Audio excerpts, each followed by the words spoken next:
দীঘা ভ্রমণে এবার মিলবে বড় স্বস্তি।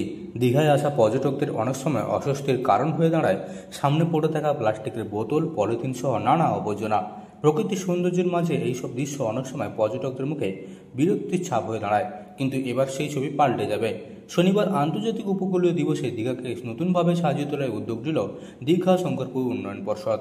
আজকে আমরা এই দীঘা এবং মন্দারমণি যে সুদীর্ঘ বিচ, সেই বিচে যত নোংরা রয়েছে, জঞ্জাল রয়েছে, সেগুলোকে আমরা আজকে পরিষ্কার পরিচ্ছন্ন করছি।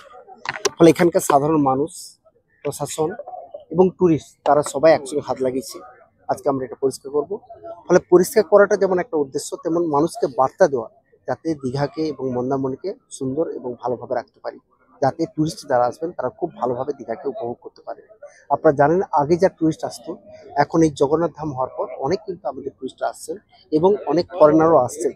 ফলে তাদের মনোমতো করে দীঘাকে রাখতে গেলে দীঘাকে পরিষ্কার পরিচ্ছন্ন রাখতে হবে। সেই জন্য কিন্তু আজকের কর্মসূচি এবং মানুষকে একটা বার্তা দেওয়া।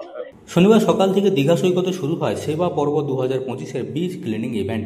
সমুদ্র সৈকতের এক প্রান্ত থেকে অন্য প্রান্ত পর্যন্ত চলে পরিষ্কার পরিচ্ছন্নতা করার অভিযান। হাতে গ্লাভস আর বড় বড় ব্যাগ। কয়েক ঘন্টার মধ্যেই তটরেখা থেকে অদৃশ্য হয়ে যায় প্লাস্টিক বোতল, পলিথিন, খাবারের প্যাকেট ও নানা বর্জ্য। দীঘার বালি একেবারে ঝকঝকে চেহারায় দেখা দেয়।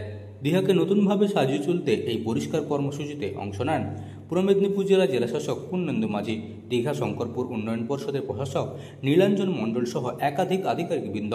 সৈকতের এই পরিচ্ছন্নতার ব্যস্ততা যেন এক উৎসবের রূপ নেয়। আধিকারিক ও সাফাই কর্মীদের সঙ্গে যোগদান স্থানীয় বাসিন্দা ও পর্যটকরাও। সূর্যালোকে ঝকঝকে হয়ে ওঠে সমুদ্রের ধারে ছড়িয়ে থাকা বালি। আন্তর্জাতিক উপকূলীয় পরিষ্কার দিবসে দীঘার চেহারায় যেন নতুন মাত্রা যোগ হলো। সৈকতের সৌন্দর্য আগের তুলনায় আরও বেশি আকর্ষণীয় হয়ে ওঠে। আবর্জনা মুক্ত সৈকতে হাঁটতে হাঁটতে অনেকে মনে করছেন দীঘা ভ্রমণ এবার আরও হবে আনন্দদায়ক ও আরও শান্তিময়। দীঘা শঙ্করপুর উন্নয়ন পর্ষদের উদ্যোগে হওয়া এই কর্মসূচি শুধুমাত্র একদিনের পরিচ্ছন্নতা অভিযান নয়, বরং আগামী দিনে এক বড় বার্তাও বটে। সমুদ্র তট পরিচ্ছন্নতা রাখার দায়িত্ব যেমন প্রশাসনের, তেমনই প্রত্যেক পর্যটকের। পূর্ব মেদিনীপুরের দীঘা থেকে মদন মাইতির রিপোর্ট, লোকাল 18 বাংলা।